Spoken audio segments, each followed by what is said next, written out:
Normally, I like to give a nice friendly smile and friendly gesture before most of my videos, but this is kind of not a smiling thing. Let's take a look at what's going on in Gaza. And frankly, the inmates have always been in charge of the asylum in the Mideast, particularly in Israel. I do not condone any form of terrorism. Terrorism is bad. Terrorism is the killing of civilians. Terrorism is even if you're attacking an enemy soldier and you commit atrocities like scalping, like SEAL Team 6 and some of the other SEAL teams have done, just to inflict terror and mutilating bodies, to inflict terror on especially the enemy side, which will always include civilians. I don't condone that either. War is horrible. It's horrible enough. Making it more horrible makes it worse. This is common sense. I'm going to be talking a lot of common sense and facts here, and many of you won't like it. Hamas, let's pull back. This is a sickening, horrible, disgusting situation that produces nothing but more horror, more crime, and more sickening situations. But I'm going to say, there is almost a beautiful elegance to the way multiple plans and intentions have come together to make this happen when it doesn't have to happen. All right, let's talk about the major players. Let's start with Russia. This is directly to Russia's benefit. I think Russia had a huge hand in this, may have helped fund it, and may have helped plan it. And the reason why I'm saying that is when the Hamas offensive started, at the same exact time, there was an increased level of bombing of civilians in the Ukraine. The Ukraine war intensified on the Russian part, and immediately after the Hamas attack, not only did Israel react, most of Europe reacted.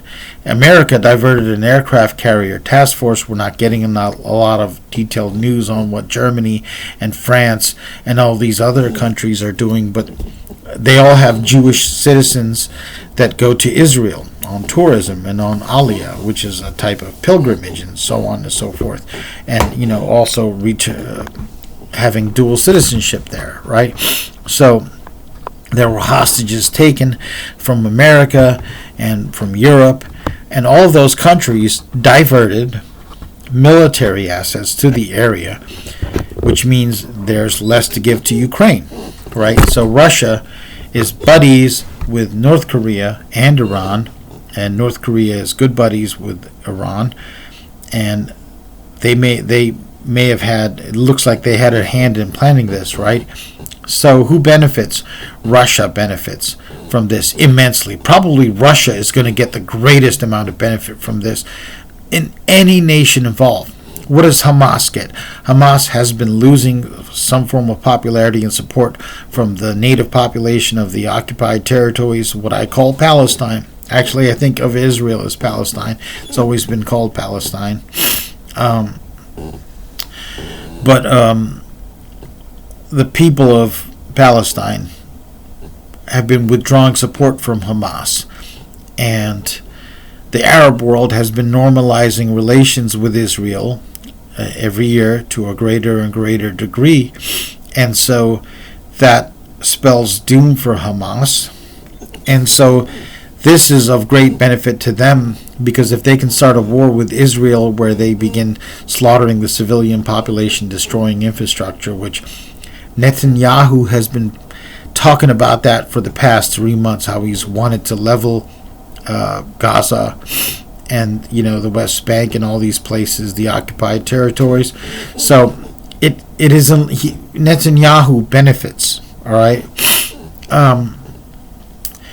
And the more unrestrained and disproportionate the response, the more it benefits Hamas, because at some point the people are like, well, the Israelis are killing us, and Hamas has the ability, they think they have the ability to fight the Israelis.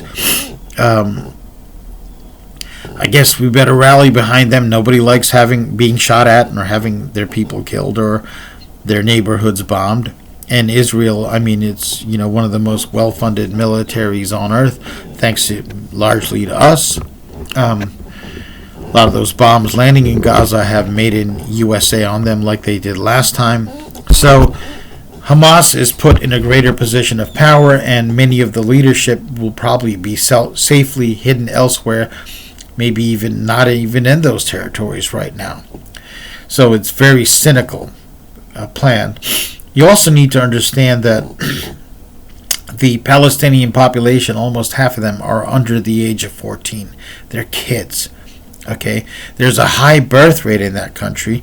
Well, for various factors. One of them is, they get bombed all the time.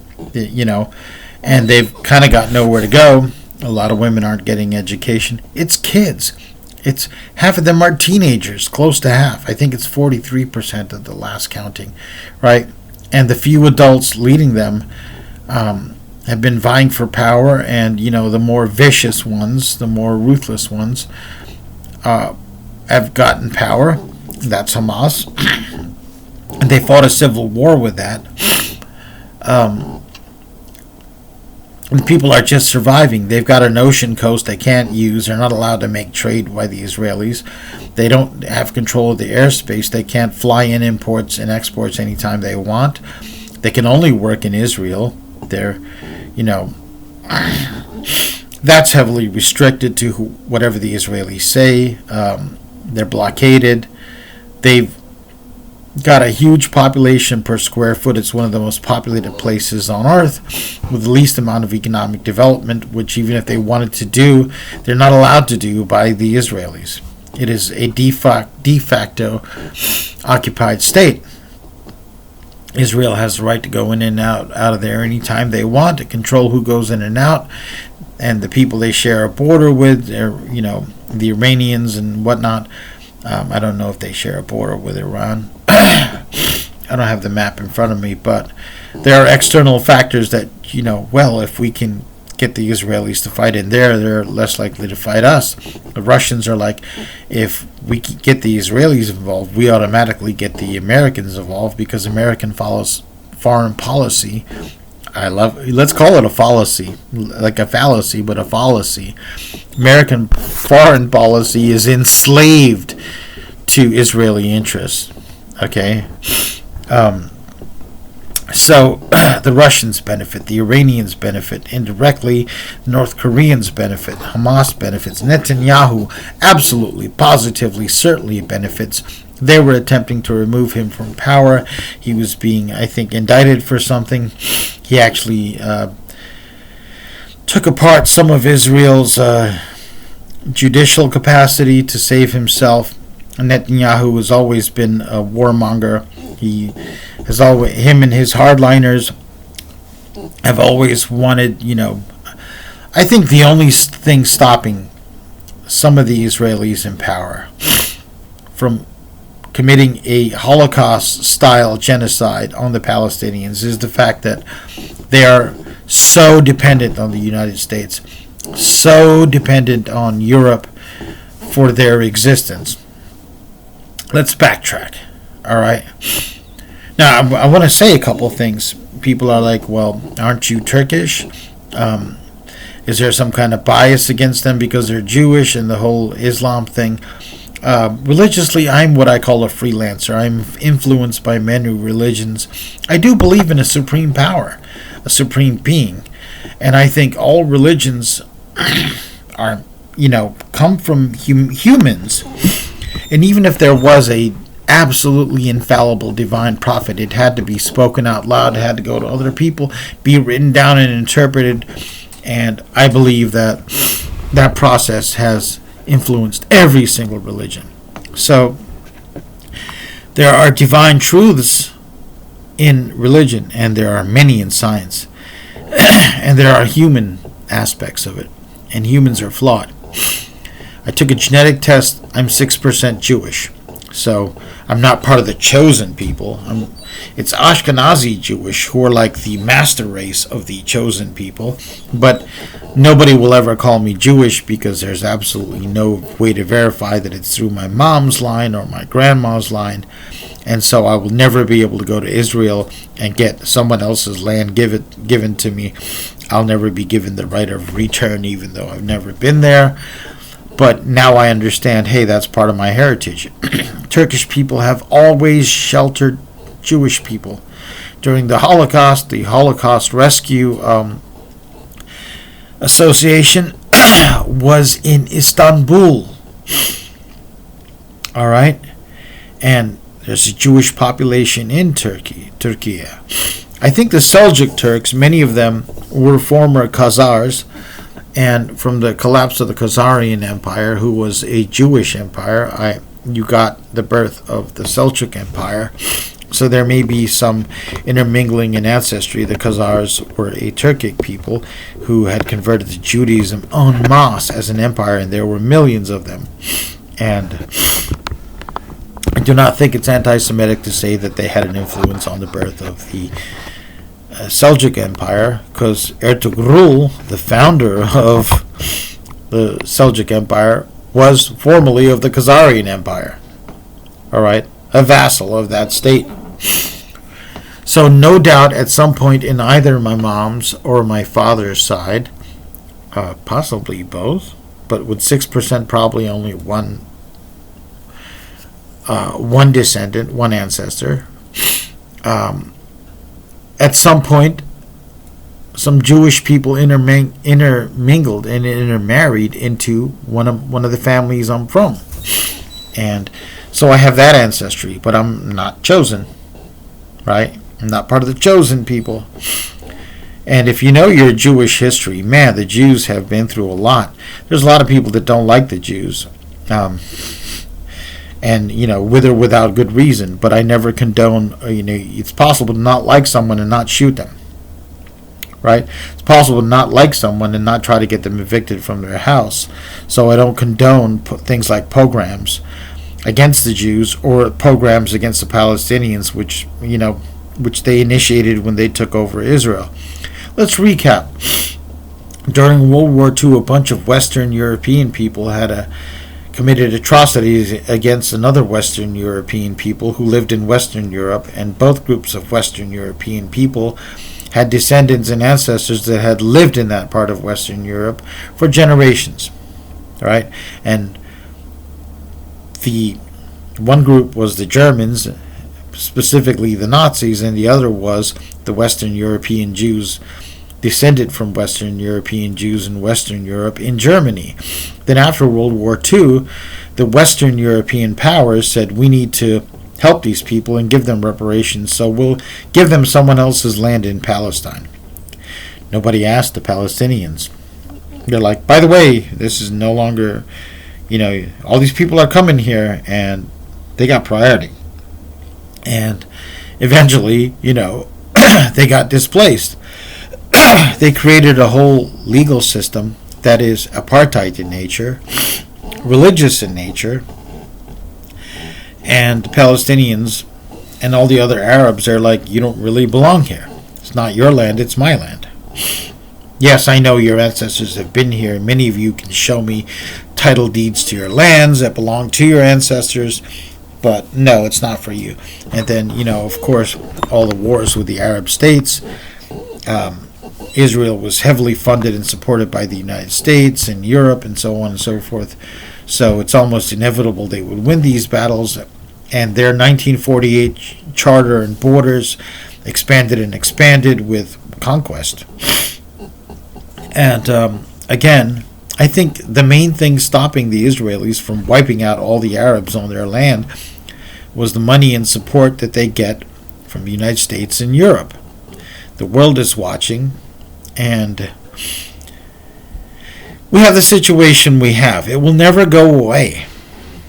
It will not go away. It will only escalate every year of my life. I first saw this stuff on television, became aware of its existence when I was a child watching TV. My family would watch Nightline. This was in the 70s, and 80s. And all my life, it has only gotten worse and worse and worse. There was a brief interregnum during the Clinton years when Yasser Arafat and what was his name? Yitzhak Rabin signed a treaty, and there was a period where there was peace. To the point when Yitzhak Rabin was dead and gone, before Arafat passed away, he actually gave a speech talking about my friend Yitzhak Rabin. Yasser Arafat and Yitzhak Rabin became friends, embraced, kissed each other on the cheek, and there was a beautiful period of peace. It was something to see. It was shortly after Desert Storm when I got out of the military, right? I would tease my mom and dad. I would be like, Mom and Dad, they'd be arguing over something. I'm like, hey, look, if the Israelis and the Palestinians can have peace, why can't you two? What a time period that was. Remember Camp David, remember all that stuff, right? But Netanyahu was of a different ilk, and Hamas is of a different ilk. Neither side really wants peace. The Palestinian peoples are the biggest losers in the Middle East. Okay? It just says the Native Americans are the biggest losers on this continent. And their future is bleak. Again, people keep saying, well, overthrow Hamas. It is not that easy when you're 14 years old. Right? Think about that. 43% and growing of the Palestinian population is 14 and below. Here's my advice. If you're a Palestinian and you're watching this, I'm going to call this the Let's Pretend They're Puppies initiative, right? The Western world, particularly America, most of America, doesn't give a crap about your life. Your life is worth less to them than a dog in the streets. Americans love dogs. If anything bad happens to a dog, people go nuts. People go out of their skin to help. And they think of you as collateral damage. Hamas thinks of you as valuable human shields. Biden gave a speech decrying the fact that Hamas does indeed use civilians as human shields. But we're going to help Israel by giving them as much support as they can, shooting through the human shields, because Biden is not calling them for any restrained action. It's political suicide for him to say, Israel, restrain yourself, try not to kill civilians. It would be suicide. It would be seen as not standing by Israel. I mean, already, for all the Israelis killed, the Israelis have already killed thousands upon thousands. I mean, they could be like, yeah, we got 10-1. We win this round. But they're not going to. Right? They've got to show strength. So, and mind you, I'm going to add this to it. Not only are we going to have less resources to give to the Ukraine because of the shutdown in our government by Tuberville and the Republicans, we don't have a renewed budget for military aid to the Ukraine. And what's going to happen is they're going to be like, don't give it to the Ukraine, give it to Israel. Also patrol near, now we've got to intensify around Iran and North Korea. We can't be helping these Ukrainians, right? And we don't have a military command structure because of Tuberville. We don't even have an actual commandant of the Marine Corps, which has never happened in our history. And we're militarily less prepared, less mobile, less agile. And think about that, folks. All right, so if you're Palestinian, let's pretend they're puppies. If you can buy it, buy it. If you can make it, stitch it. Make costumes with dog ears for your children. You know, like you see in children's costumes for Halloween and for pajamas. Have a little, cutout for the kid's face and have dog ears and maybe a little snout and have put little tails on them. And so when they get shot, when they get blown up, take the pictures and show the world that these kids can be just as cute as puppies, and that their life might be worth something. I honestly believe that, especially conservative voters, but even many, so-called left-wing voters. Remember, there is no real left-wing in this country as compared to other countries. If they see kids in pajamas that are like dog costumes and little dog masks and things like that dead on the street, they will emotionally immediately begin sympathizing with them as actual beings worthy of life. Otherwise, it's not really going to matter. Yes, you really should rebel against Hamas. I don't know if you can, especially since most of you are kids and all you've known is this, right? But it's worth a try. I think it might be more successful. If you're Hamas, you're useless pieces of crap, as are the hawks in the Israeli cabinet and the Iranians and the North Koreans, and certainly Russia. The greatest beneficiary, not benefactor. Hamas is the benefactor of Russia, just as Russia and Iran and North Korea have been benefactors to Hamas. Hamas is also a good benefactor to Netanyahu and the Israeli hawks, and to the military-industrial complex of the United States. But the greatest beneficiary of all of this is Vladimir Putin. Like I said, this is ugly, this is sickening, this is horrible. It's never going to go away. There is one way to make it go away. How could we make it go away? Israel would have to take this step. Israel would have to declare itself a modern secular state with a secular constitution, equal rights for all citizens, and just say, look, we've already occupied your territory. You're now citizens of Israel. Those of you who committed crimes will be persecuted, but you now have total freedom. There's no more segregated highways. There's no more restrictions. You'll have to be taxed. You'll have to work. You'll have all Israeli citizens, whether they're Arab or Jew or foreigner or Ethiopian, black, white, will have equal protection under the law and freedom of movement. You have as much freedom as you can without breaking our laws, which will no longer be based on religion, no longer be apartheid. And if you want to leave, you can just leave. You can immigrate out. You're not restricted. I actually think that would produce a state of being where you could have lasting peace. It might even last decades, punctuated by this and that.